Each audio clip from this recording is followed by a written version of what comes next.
আজকের এই ভিডিওটা ছেলেদের জীবন নিয়ে। আসলে ছেলেদের কোনো জীবন হয় না।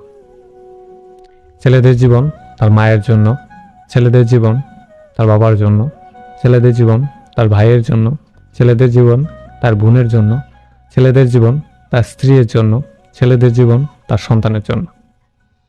একজন পুরুষ লোক কখনো নিজের জন্য বাঁচে না, সে বাঁচে পরিবারের সদস্যের জন্য। একজন পুরুষ লোক যখন সকালবেলা ঘর থেকে বের হয়, কখনো নিজে চিন্তা করে বের হয় না। সে চিন্তা করে যে পরিবারের সদস্যদের মুখে কিভাবে হাসি ফোটানো যায় বা কিভাবে হাসি ফুটাবে।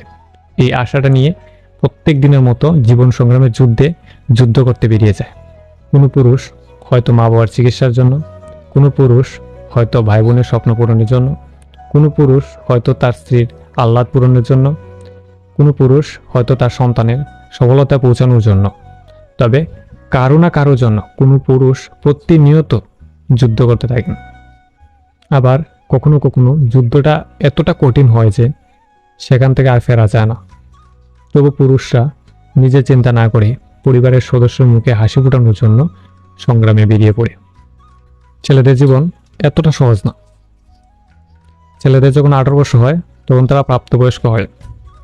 আসলে ভোট দেওয়ার জন্য না, পরিবারের দায়িত্ব কাঁধে নেওয়ার জন্য তারা প্রাপ্তবয়স্ক হয়। ছেলেরা সহজে কান্না করে না। যখন কষ্টে সহ্যের বাঁধ হারিয়ে ফেলে তখনই তারা কান্না করে। নয়তো লোকমুখে প্রচলিত যে ছেলেরা কখনো কান্না করতে নেই। তাই পরিবারের প্রত্যেক সদস্যের কর্তব্য যে পুরুষ লোককে বোঝা এবং পাশে থেকে ভরসাটুকু দেওয়া। দেখবেন সবচেয়ে সুখী পরিবার আপনার হবে। আবার অনেকে কমেন্ট করে হয়তো বলতে পারেন যে এই ভিডিওটা তো শুধুমাত্র পুরুষদের স্থানটা উঁচু করে দেখানো হয়েছে। আসলে দেখুন, এই পুরুষ আপনার বাবাও হতে পারে, এই পুরুষ আপনার স্বামীও হতে পারে, এই পুরুষ আপনার ভাইও হতে পারে। এই বিষয়টা ভালোভাবে বিচার করে দেখুন কথাগুলো সত্যি কিনা মিথ্যা। কথাগুলো যদি সত্যি হয় তাহলে তো একটা লাইক দিতেই পারেন।